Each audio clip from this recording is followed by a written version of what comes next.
Afternoon students, welcome to my channel unique chemistry classes. I am Nisha. आज आपको पढ़ाएंगे chelation के बारे में। लास्ट लेक्चर में आपको बताया था कि कोऑर्डिनेशन कॉम्प्लेक्सेस क्या होते हैं। कोऑर्डिनेशन कॉम्प्लेक्सेस के अंदर कुछ इंपॉर्टेंट टर्म्स हम स्टडी कर रहे थे। कोऑर्डिनेशन कॉम्प्लेक्सेस बनाने का आपको बताया था तरीका। एडिशन कंपाउंड्स होते हैं, that is a type of addition compound जिसके अंदर हम दो सॉल्युबल सॉल्ट्स को मिक्सअप करते हैं। They will form the double compound and they can also form the coordination complexes. तो कोऑर्डिनेशन कॉम्प्लेक्सेस में हम डिफरेंट टाइप की जो हमारी टर्म्स है वो हम स्टडी कर रहे थे। तो उसमें हमने पहली टर्म लास्ट लेक्चर में क्या स्टडी की थी बेटा? कोऑर्डिनेशन क्या पढ़ी थी? कोऑर्डिनेशन एंटिटी या कोऑर्डिनेशन कॉम्प्लेक्स। क्या कहा था हमने? कोऑर्डिनेशन कॉम्प्लेक्स या कोऑर्डिनेशन एंटिटी कौन सी होती है बेटा? जो स्क्वायर ब्रैकेट के अंदर हमारा रखा हुआ होता है मेटल और लिगेंड का जो कॉम्बिनेशन, उसको बोलते हैं कोऑर्डिनेशन एंटिटी। कोऑर्डिनेशन एंटिटी के अंदर आपको क्या बताया गया था? यहाँ सेंट्रल मेटल एटम रखा हुआ होता है और सेंट्रल मेटल एटम की एम्प्टी डी ऑर्बिटल्स में हमारे जो लिगेंड्स है वो लोन पेयर ऑफ इलेक्ट्रॉन्स को डोनेट करते हैं।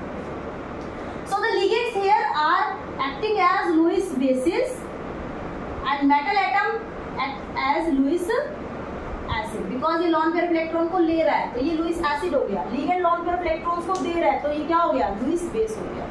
and this are taken in the square bracket। ये जो square bracket में लिया जाता है इसको बोलते हैं coordination sphere या फिर coordination angle।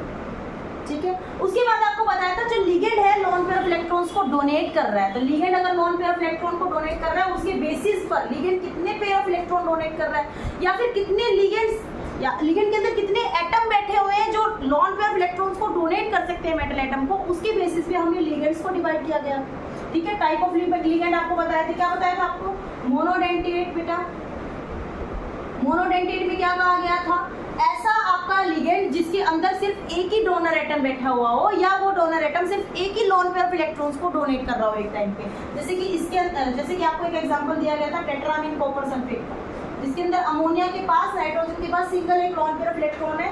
It can donate this to the metal atom. और इस टाइप के जो लिगेंड होते हैं उनको बोलते हैं मोनोडेंटेट। मोनो मतलब एक, डेंटेट मतलब दांत। डेंटिसिटी है इसकी, यूनिडेंटेट है, एक single loan pair of electron को ये डोनेट करता है।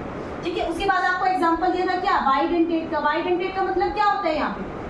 कि दो लोन पेयर ऑफ इलेक्ट्रॉन आपके या फिर दो एटम ऐसे बैठे हुए हैं जो इलेक्ट्रॉन पेयर को डोनेट करने के लिए तैयार है। क्या बताया था उसका एग्जांपल आपको? Oxalate ions. क्या बताया था बेटा? ऑक्सलेट आयन, जिसमें ये ऑक्सीजन एटम इधर से डोनेट कर सकता है एक टाइम पे, ये ऑक्सीजन सेम टाइम पे दोनों ही ऑक्सीजन एटम मेटल एटम को जो इलेक्ट्रॉन पेयर से वो डोनेट कर सकती है, forming this type of the compound. तो इस टाइप के लिगेंड को हम बोलते हैं बाइडेंटेट।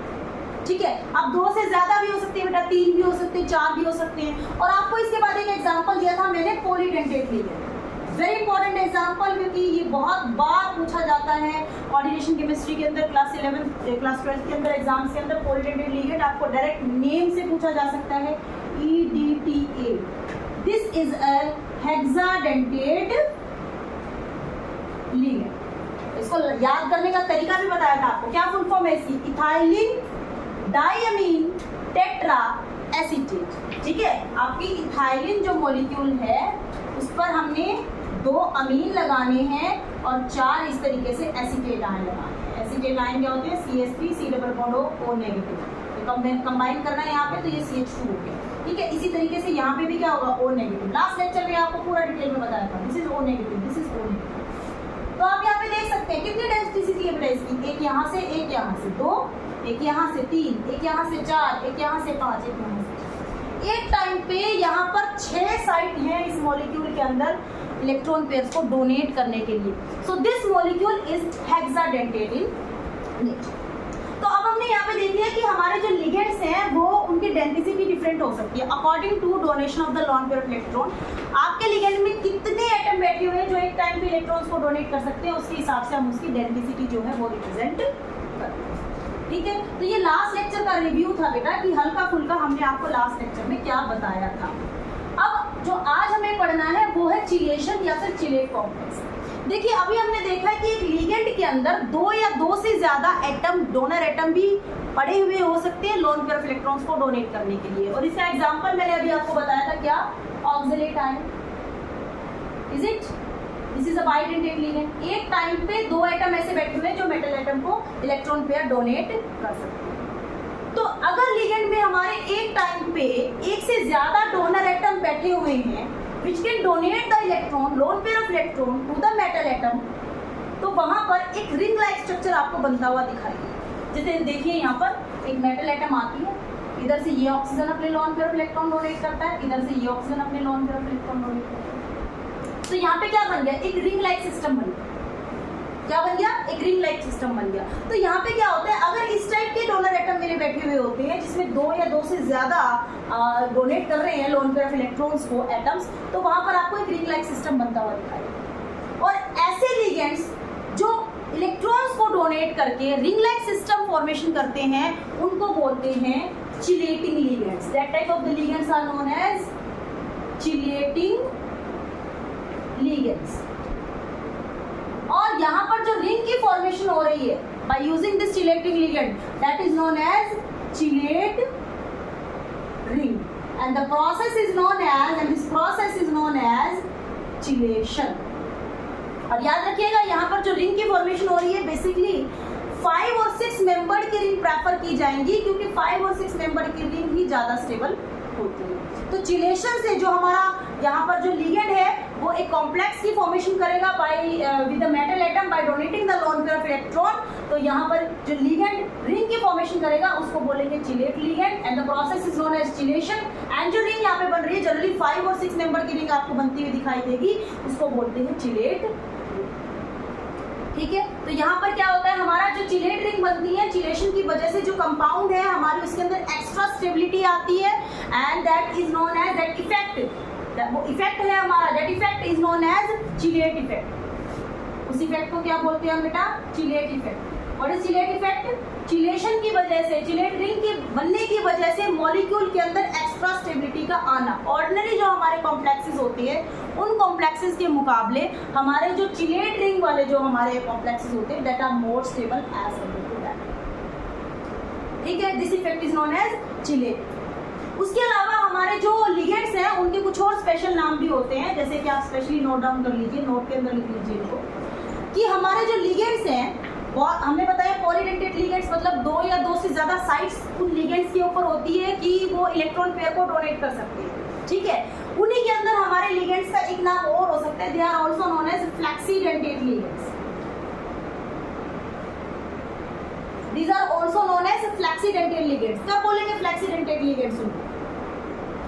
जब पॉलीडेंटेड लिगेंड्स का फ्लेक्सिबल नेचर हो जाए, फ्लेक्सिबल नेचर हो जाए उस टाइम पे उन लिगेंड्स को बोलेंगे फ्लेक्सीडेंटेड लिगेंड्स। जैसे यहाँ पे मैं EDTA का एग्जांपल देती हूँ। मैंने आपको EDTA में क्या बताया था बेटा, this is a hexadentate ligand. Hexadentate है ना, 2 नाइट्रोजन होते हैं इसके पास, 4 ऑक्सीजन होते हैं इलेक्ट्रॉन पेयर को डोनेट करने के लिए। ठीक है, so this is an hexadentate ligand. But जरूरी नहीं है कि हर बार 6 की 6 साइड इलेक्ट्रॉन पेयर को डोनेट करें। कई बार कुछ मेटल एटम्स के साथ इसकी सिर्फ 2 साइड इलेक्ट्रॉन्स को डोनेट करेंगी, 3 साइड भी इलेक्ट्रॉन्स को डोनेट कर सकती हैं, 4 भी कर सकती हैं। तो ये एक फ्लेक्सिबल लिगेंड है जिसके अंदर 2 या 2 से ज्यादा साइड इलेक्ट्रॉन्स को डोनेट कर सकती है। हो सकता है किसी मेटल एटम के साथ सिर्फ 2 साइड डोनेट करे, 4 साइड ना करे। हो सकता है किसी मेटल एटम के साथ सिर्फ 4 साइड डोनेट करे, 2 साइड ना करे।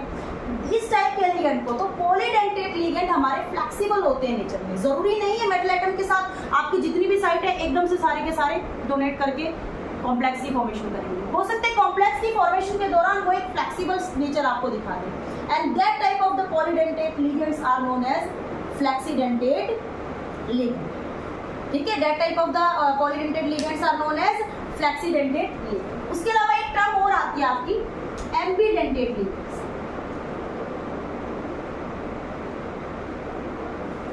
एक टर्म और आती है बेटा आपकी एम्बीडेंटेड लिगेंड। अब एम्बीडेंटेड लिगेंड का मतलब क्या है?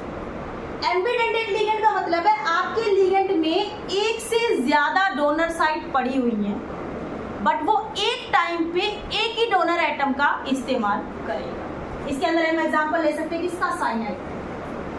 साइनाइड में क्या होता है बेटा, कार्बन पर नेगेटिव चार्ज और नाइट्रोजन पे लोन पेयर इलेक्ट्रॉन। अगर ये कार्बन वाले एटम से इलेक्ट्रॉन्स को डोनेट कर रहा है, अगर कार्बन की साइड से ये इलेक्ट्रॉन को डोनेट कर रहा है, एक टाइम पे ये यहाँ से भी डोनेट कर सकता है, एक टाइम पे ये यहाँ से भी।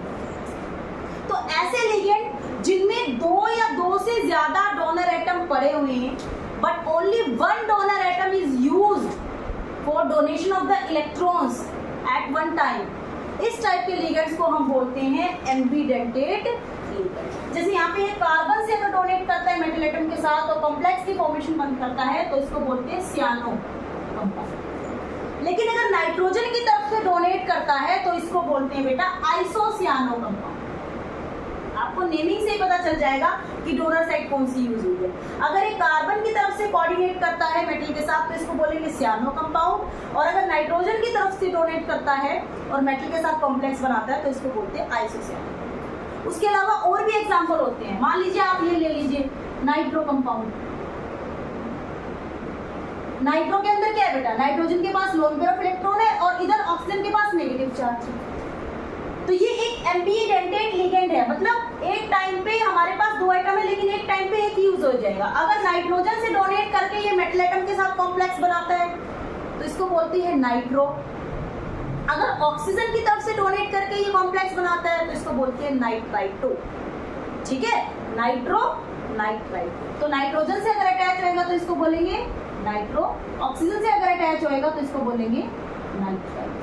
तो ये नॉमेनक्लेचर के अंदर हम डिटेल में पढ़ेंगे वैसे, बट हमारे पास जो लिगेंड्स है एक स्पेशल नेमिंग भी हमने उनकी की हुई है। They are also flexidentate, they are also ambidentate. Flexidentate कौन से होंगे बेटा, वो लिगेंड जो फ्लेक्सिबल नेचर के होते हैं। एक से ज्यादा डोनर साइट पड़ी हुई है लेकिन किस टाइम पे उसको कितनी डोनर साइट यूज कर रही है that depends on the situation, तो वो उसका होता है फ्लेक्सीडेंटेड नेचर। ठीक है, एम्बीडेंटेड लिगेंड मतलब एक लिगेंड के अंदर दो से ज्यादा साइट है बट एक टाइम पे वो एक ही साइट का इस्तेमाल कर रहा है, उस टाइम पे उसको बोलते हैं एम्बीडेंटेड ligand. So this is the denticity of the ligands कि लिगेंड अपनी कितने एटम्स का यूज कर रहे हैं इलेक्ट्रॉन्स को डोनेट करने के लिए, उसके हिसाब से हमने उनकी डेंसिटी को क्या किया हुआ चूज किया। ठीक है, थर्ड जो आपका इंपॉर्टेंट टर्म है that is coordination number. Again this is important क्योंकि मॉलिक्यूल देके आपको कोऑर्डिनेशन नंबर पूछा जा सकता है। ऑब्जेक्टिव टाइप क्वेश्चंस भी अब आने लग गए एमसीक्यूज टाइप, तो उसके अंदर क्या करते हैं मॉलिक्यूल देके आपको कोऑर्डिनेशन नंबर पूछते हैं। नेक्स्ट इंपॉर्टेंट टर्म जो आपकी कोऑर्डिनेशन कॉम्प्लेक्सेस के अंदर यूज होती है that is your coordination number. अब कोऑर्डिनेशन नंबर क्या होता है, coordination number is total number of coordinate bonds formed by the ligands with the metal atom. क्या है इसकी डेफिनेशन बेटा, total number of coordinate bond formed by the ligands with the metal atom।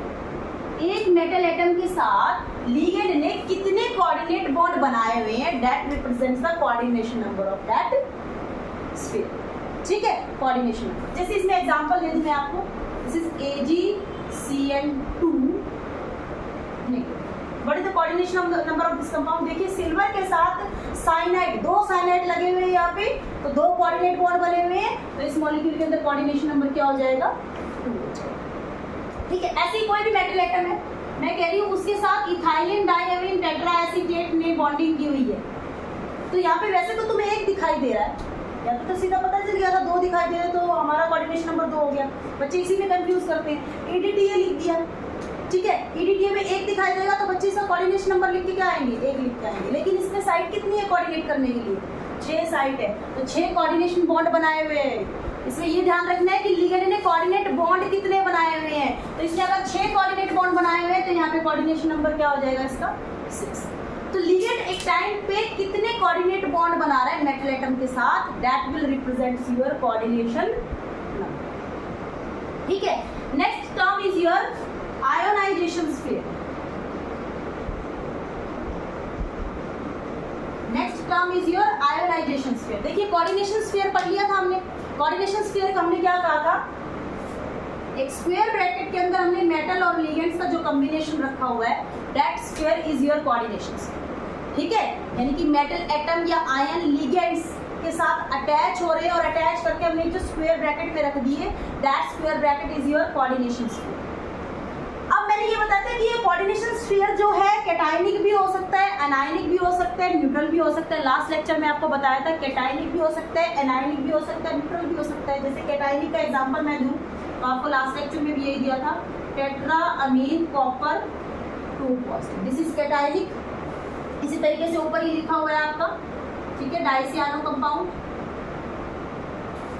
और एक आपका होता है टेट्रा कार्बोनिल निकल का compound, this is neutral unit. तो अगर कैटायनिक स्पीशीज है तो इसके पॉजिटिव चार्ज को बैलेंस करने के लिए मैं यहाँ पे कुछ नेगेटिव चार्ज की स्पीशीज रखूंगी, और अगर नेगेटिवली चार्ज है हमारा कॉम्प्लेक्स तो उसके नेगेटिव चार्ज को न्यूट्रलाइज करने के लिए मैं कोई पॉजिटिव चार्ज की स्पीशीज रखूंगी। यहाँ न्यूट्रल है तो हमें कुछ रखने की जरूरत ही नहीं है, वो तो ऑब्वियसली न्यूट्रल है। तो आपका जो कोऑर्डिनेशन स्फीयर के बाहर जो आयोनिक स्पीशीज रखी हुई है, the ionic species present outside the coordination sphere, that is your ionisation sphere. क्योंकि आपको कल भी बताया था ये कि जब हम दो सॉल्युबल सॉल्ट्स को मिक्स करके कोऑर्डिनेशन कंपाउंड बनाते हैं, जैसे आपने ये बनाया टेट्रामीन कॉपर सल्फेट, जब आप इसको पानी के अंदर लेके जाएंगे, पानी के अंदर घोलेंगे, इसको एक्वस सॉल्यूशन इसका बनाएंगे, तो आपके पास क्या बनेगा, एक आयन आपके पास बनेगा टेट्रामीन कॉपर का, और एक आयन आपके पास निकल के आएगा सल्फेट।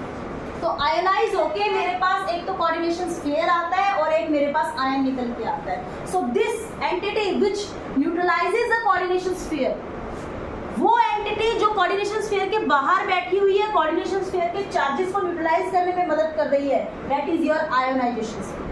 तो आपके कोऑर्डिनेशन कंपाउंड के अंदर दो चीजें होती हैं, एक होता है कोऑर्डिनेशन स्फीयर और एक होता है आयोनाइजेशन स्फीयर। अगर ये कैटायनिक है तो ऑब्वियसली एनायन पीछे होगा, और ये एनायनिक है तो ऑब्वियसली कैटायनिक जो स्पीशीज है वो आगे होगी, ठीक है। तो हमारी दो एंटिटी होती है, एक होता है कोऑर्डिनेशन स्फीयर, एक होता है ionisation sphere. Coordination sphere present in the square bracket and ionisation sphere present outside the square bracket, the species present outside the square bracket, ठीक है। तो अब तक हमने जो देखा है कोऑर्डिनेशन स्फीयर के अंदर, सॉरी कोऑर्डिनेशन कॉम्प्लेक्स के अंदर, वो क्या क्या देखा है, देखिए एक ब्रीफ सा रिव्यू लेते हैं हम। यहाँ पे हमने क्या कहा है, ये होती है मेटल, ये मेटल एटम की फॉर्म में भी हो सकती है और आयन की फॉर्म में भी हो सकती है, ठीक है। उसके साथ जुड़े हुए थे कोऑर्डिनेट बॉन्ड से क्या, लिगेंड्स।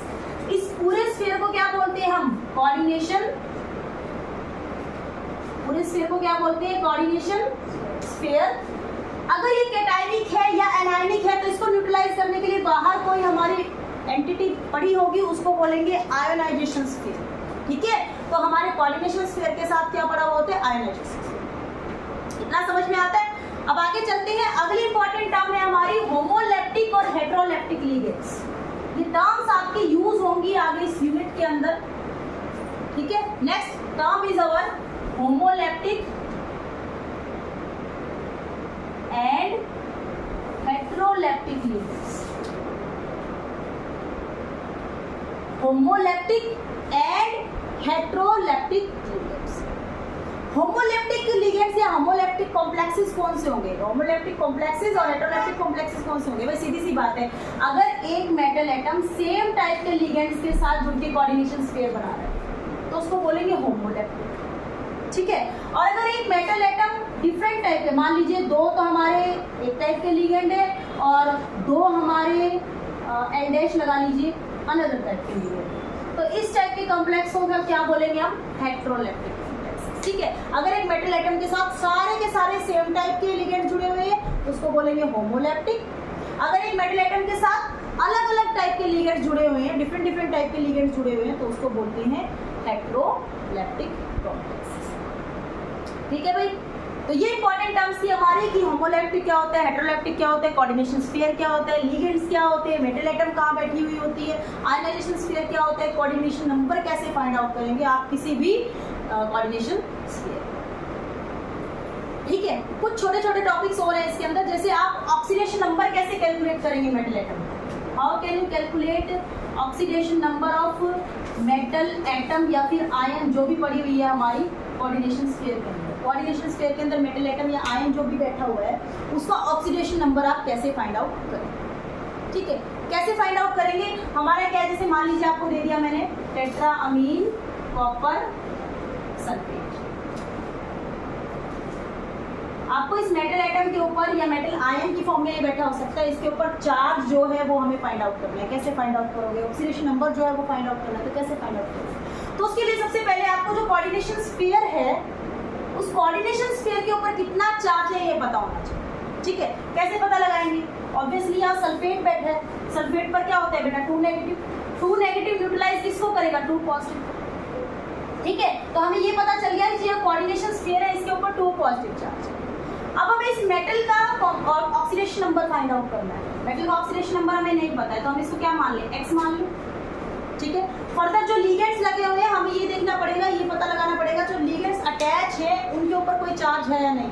देखिए अमोनिया, क्या अमोनिया पर कोई चार्ज होता है? नाइट्रोजन की वैलेंस में कितने इलेक्ट्रॉन होते हैं बेटा? 5। ठीक है, 3 ने क्या कर लिया, कोवलेंट बॉन्डिंग कर ली, एक लोन पेयर जिसने कोऑर्डिनेट बॉन्ड बनाया। तो क्या अमोनिया पे कोई चार्ज होता है? ये सभी लिगेंड्स पे चार्ज आपको थोड़ा सा याद करने पड़ेंगे। अमोनिया क्या होता है? बिल्कुल न्यूट्रल होता है। तो अमोनिया चाहे कितने भी बैठे हों, टेट्रामीन का सॉरी है, तो अमोनिया चाहे कितने भी बैठे हों, उन पे चार्ज कितना हो जाएगा? 0। ओवरऑल कोऑर्डिनेशन स्फीयर पे कितना चार्ज है? 2। तो x की वैल्यू क्या आ गई यहाँ पे? यानी कॉपर पे कितना चार्ज है यहाँ पे? ऑक्सीडेशन नंबर क्या है? कॉपर +2। तो आपको किसी भी मेटल पे ऑक्सीडेशन नंबर अगर फाइंड आउट करना है तो आपको पहले कोऑर्डिनेशन स्फीयर पे चार्ज जो है वो पता लगाना पड़ेगा। कोऑर्डिनेशन चार्ज स्फीयर पे चार्ज अगर पता लग गया, फिर लिगेंड्स देखिए किस टाइप के हैं, कैटायनिक है, एनायनिक है या न्यूट्रल है, उसी बेसिस पे हम एक मेटल एटम का चार्ज जो है वो फाइंड आउट कर सकते हैं। इसका एक और एग्जाम्पल लेते हैं। मान लीजिए आपको ये दे दिया, डाइसियानो सिल्वर का कंपाउंड दे दिया लाइक दिस।